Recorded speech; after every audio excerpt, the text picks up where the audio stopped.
O Netarot, support us, when we are silent through grief. Comfort us when we are bent down with sorrow. Help us as we bear the weight of our loss. O Netarot, when we are weak, be the staff we lean on, be the shelter we stand under. O Netarot, give me life in my heart, and life in my tongue, and life in my hearing, and life in my sight, and life in my feeling, and life in all my body, and life before me, and life behind me. Give me, I pray thee, life on my right hand, and life on my left hand, and life above me, and life beneath me. O Netarot, increase the life within me and give me life to be me and you. We give respect and reverence to the four winds, the four supreme grand hierophants, masters, Pa Neter Kanum, Pa Neter Anubu, Pa Neter Kansu, and Pa Neter Tehuti, Thoth. The name Anubis is from the root word ibis, awakener. Master of the house in Egypt. He was known as Anbu or Anpu, even Anup. In the ancient Egyptian mystery language the letter B could replace the letter P. So you see Anbu or Anpu, or Nuwapians, or Nuubians. Anubu was son of Asaru Osiris and Nebhet-Nephthys.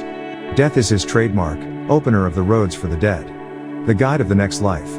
He presided over embalming rituals and received many pleas in the mortuary prayer recited on behalf of deceased Egyptians. Known all over Egypt and all over the world. Anubu Anubis is known as a black jackal dog. All people of the world wear black at funerals, funneled to the ethereal, when in fact white was the death color to Tamarayat Egyptians. Egyptians wore white to funerals, not black. In the monotheistic religions like Islam, Judaism, and Christianity, they wear white because they live for death and after life they have no regards for this life. Their god Allah is an unseen spirit, a ghost, the dead necromancy. All their religions teach about is what they will receive after death, so they live in a funeral state, so they prefer white. In fact, there is no such thing as a black jackal with a bushy tail. This was a symbol of the keen sense of the cannabis dog. Specially, they hear what humans can't. They see better and smell much greater. Anubu is the perfect guide into the unknown dark. Also, he was one of the judges and protector of the dead. Then you have Kenementu, the Neter supreme being who rules the destiny of the dead, keeper of the souls. The protector of tombs in Pa Mir Kurat, the pyramid text. Anubis is described as a son of Re-Ra and given a daughter, a Neter supreme being of freshness. In time he lost both of the attributes and became classed with Asaru Osiris, as the son of Asaru Osiris and Nebhet-Nephthys, who was also Suchuk-Set's wife. Suchuk-Set could not have an offspring and Nebhet wwanted a son, so she asked her sister Aset Isis, and they took it to the alchemist Kanum and Kansu, who implanted her with Asaru's Osiris seed, and she gave birth to Anupu. This resulted in a hate feud between Asaru and Suchuk. Anubu invented the mortuary rites. He also helped Aset Isis find the 13 body parts of the 14 missing parts of his father Asaru Osiris. Osiris Osiris' body was cut up by his brother Suchuk-Set for having his wife Nebhet-Nephthys produce a son by him. Anubu Anubis became known as the master of mummy wrappings. He led the dead to the judgment hall. Behind Anubu Anubis stands Tehuti Thoth, the master scribe of the Netarot supreme beings who presides over weighing of the heart against the feather of Ma'at truth. Also behind him stands a being, which is part acre lion, part kabu hippopotamus and part crocodile. She is called Ammit Devourer, also spelled Amamat, who devours the unjust. Anubu Anubis is the master of the silent land guide to the world of the Western Gate, where the sun sets, symbol of death. He was associated with the Eye of Re-Ra, when he needed to see in the dark of eternity. The original abode of all supreme beings. Anubu Anubis, the jackal-headed Neter supreme being, is called the Barker or the Awakener, the messenger between this life and the next state of being, between heaven and hell. It is conscience, which awakens all to your personal responsibilities and approves that which we do right knowingly and disapproves that which we do wrong.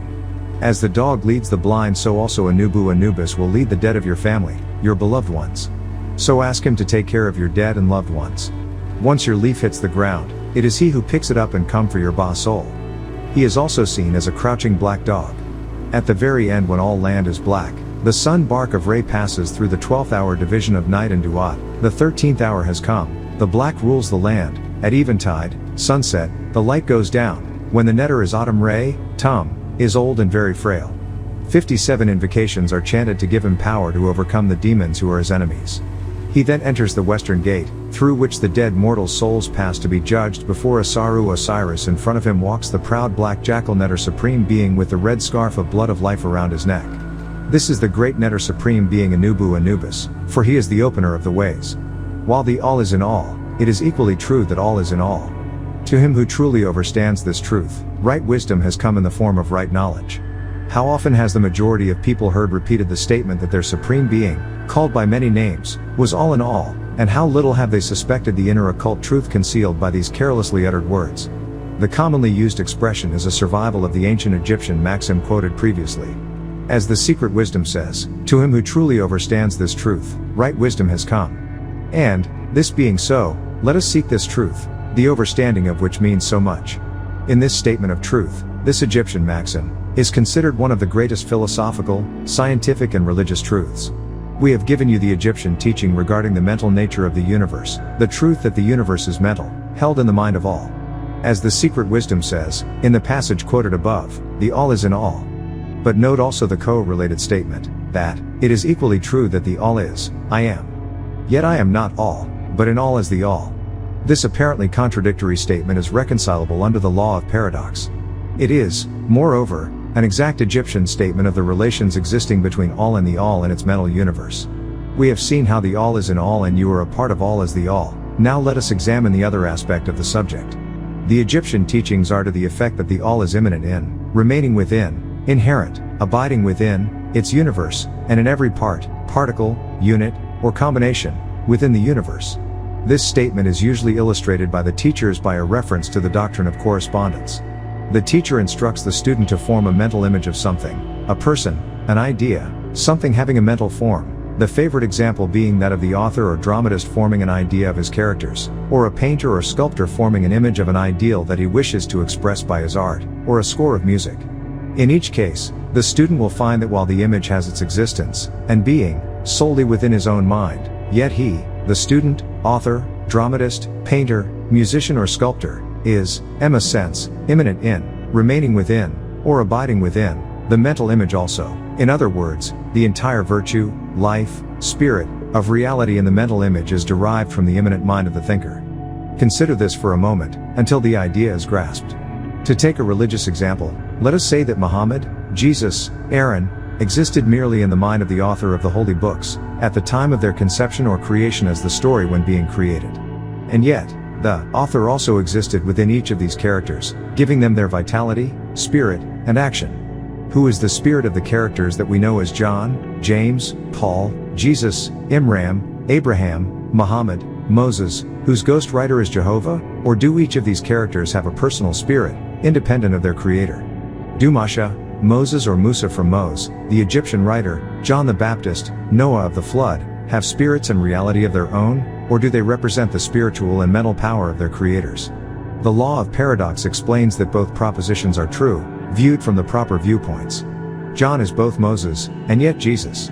And, again, while Mose may be said to be Moses, yet Mose is not identical with John. Mortals, like John, may exclaim, "The spirit of my creator Moses is inherent within me and yet I am not he." Moses received the first Hebrew scriptures of Revelation, so of course he had to receive the book of Revelation. How different is this from the shocking half-truths so vociferously announced by certain of the half-wise, who fill the air with their raucous cries of, "I alone am God," or Allah. Imagine poor Moses, or John crying, "I alone am John," or some of the clods in one of the Bible and Quran stories grandiloquently announcing that, "I alone Allah or Jehovah." The all is in the earthworm, and yet the earthworm is far from being all. And still the wonder remains, that though the earthworm exists merely as a lowly thing, created and having its being solely within the mind of the all, yet the all is immanent in the earthworm, and in the particles that go to make up the earthworm. Can there be any greater mystery than this of the all is in all, and the all in all? The student will, of course, realize that the illustration given above are necessarily imperfect and inadequate, for they represent the creation of mental images in finite minds, while the universe is a creation of infinite mind, and the difference between the two poles separate them. And yet it is merely a matter of degree. The same doctrine is in operation. The doctrine of correspondence manifests in each, as above, so below, as below, so above. No above, no below, the real truth, all is all. And, in the degree that mortals realize the existence of the indwelling spirit immanent within their being, so will they rise in the spiritual scale of life. This is what spiritual development means, the recognition, realization, and manifestation of the spirit within. Try to remember this last definition, that of spiritual development. It contains the truth, right knowledge, nu-wapu. There are many places of being, many sub-planes of life, and many degrees of existence in the universe. and all depend upon the advancement of beings in the scale, of which scale the lowest point is the grossest matter, the highest being separated only by the thinnest division from the spirit of the all, whose end is all. And, upward and onward, in spite of all seemingly contradictory appearances. Such is the message of the working mind.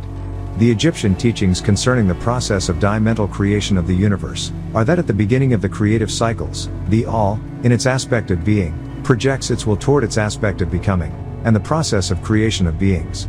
It is taught that the process consists of the lowering of vibration until a very low degree of vibratory energy is reached, at which point the grossest possible form of matter is manifested, mortals. This process is called the stage of involution, in which the all becomes involved, or wrapped up, in its creation. This process is accepted by the Egyptians to have a correspondence to the mental process of an artist, writer, musician or inventor, who becomes so wrapped up in their mental creation as to almost forget their own existence and who, for the time being, almost lives in his creation. If instead of wrapped we use the word wrapped, perhaps we will give a better idea of what is meant. This involuntary stage of creation is sometimes called the outpouring of the divine energy, just as the evolutionary state is called the indrawing. The extreme pole of the creative process is considered to be the furthest removed from the all, while the beginning of the evolutionary stage is regarded as the beginning of the return swing of the pendulum of rhythm, a coming home idea being held in all of the Egyptian teachings. The teachings are that during the outpouring, the vibrations become lower and lower until finally the urge ceases, and the return swing begins. But there is this difference, that while in the outpouring the creative forces manifest compactly and as a whole, yet from the beginning of the evolutionary or indrawing stage, there is manifested the law of individualization, that is, the tendency to separate into units of force, so that finally that which left the all as unindividualized energy returns to its source as countless highly developed units of life, having risen higher and higher in the scale by means of physical, mental and spiritual evolution. The ancient Egyptians used the word istathmal, meditation, in describing the process of the mental creation of the universe in the mind of the all, the word istinaa, contemplation, also being frequently employed. But the idea intended seems to be that of the employment of the divine attention. Attention is a word derived from the Latin root, meaning to reach out, extension of mental energy, so that the underlying idea is readily understood when we examine into the real meaning of yakuz, attention. The Egyptian teachings regarding the process of evolution are that, the all, having meditated upon the beginning of the creation of things, having thus established the material foundations of the universe, having thought it into existence, then gradually awakens or rouses from its meditation and in so doing starts into manifestation the process of evolution, on the material, mental and spiritual planes, successively and in order. Thus the upward movement beings and all begins to move spiritward. Matter becomes less gross, the units spring into being, the combinations being to form, life appears and manifests in higher and higher forms, and mind becomes more and more evidence, the vibrations constantly becoming higher. In short, the entire process of evolution, in all of its phases, beings, and proceeds according to the established laws of the indrawing process. All of this occupies eons upon eons of mortals' time, each eon containing countless millions of years, but yet the working minds inform us that the entire creation, including involution and evolution, of a universe, is but as the twinkle of the eye to the all in all. At the end of countless cycles of eons to time, the all in all withdraws its attention, its contemplation and meditation of the universe, for the great work is finished and the all is withdrawn into all from which it emerged. But mystery of mysteries, the spirit of each soul is not annihilated, but is infinitely expanded. The created and the creator are merged as if they were two things, rather than the same in different vibrations, moved. Such is the report of the working mind. The above illustration of the meditation, and subsequent awakening from meditation, of the all, is of course but an attempt of the teachers to describe the infinite process by a finite example. And, yet, as below, so above. The difference is merely in degree.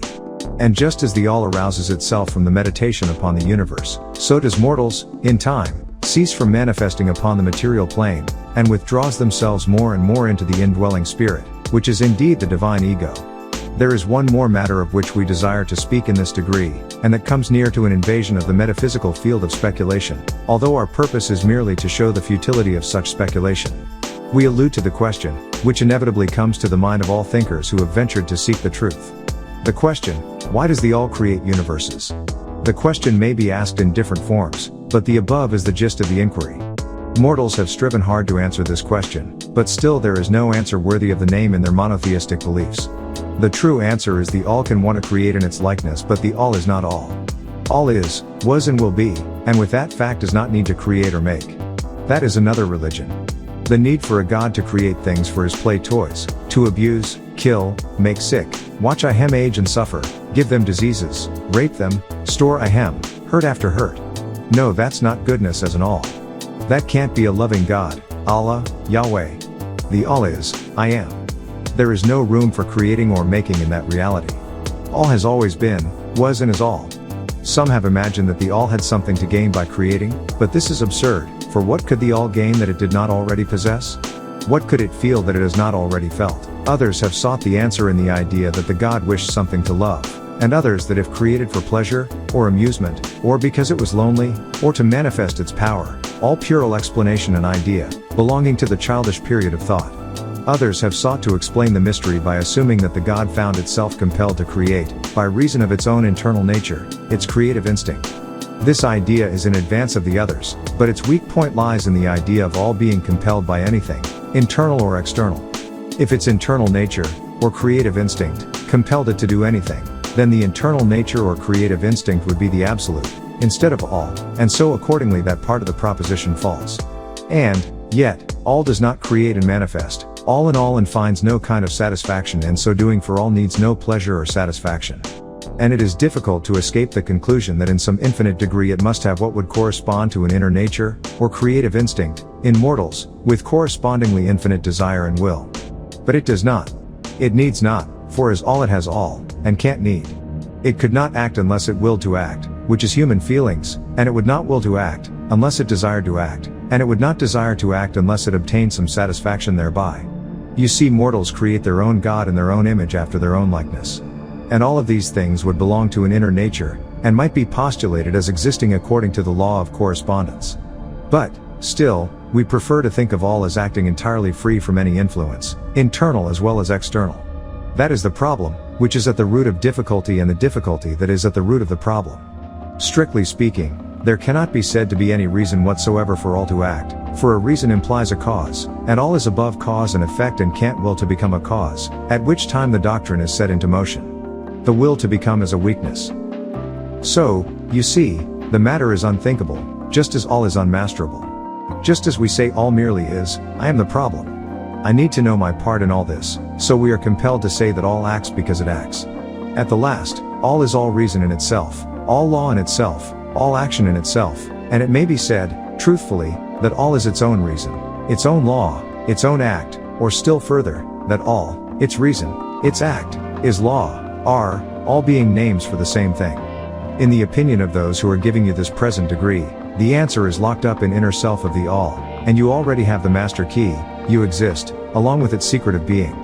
The law of correspondence, in our opinion, reaches only to that aspect of all, which may be spoken of as the aspect of becoming me. Back of that aspect is the aspect of being me, in which all laws are lost in law, all doctrines merge into doctrine and all, doctrine, and being, are identical, one and the same.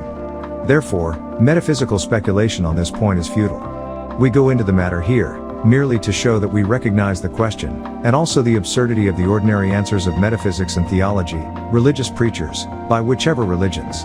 In conclusion, it may be of interest to our students to learn that while some of the ancient, and modern, Egyptian teachers have rather inclined in the direction of applying the doctrine of correspondence to the question, with the result of the inner nature conclusion, still the legends have that Tehuti, the Great, when asked this question by his advanced students, answered them by pressing lips tightly together and saying not a word, indicating that there was an answer, and that each of them are that very answer.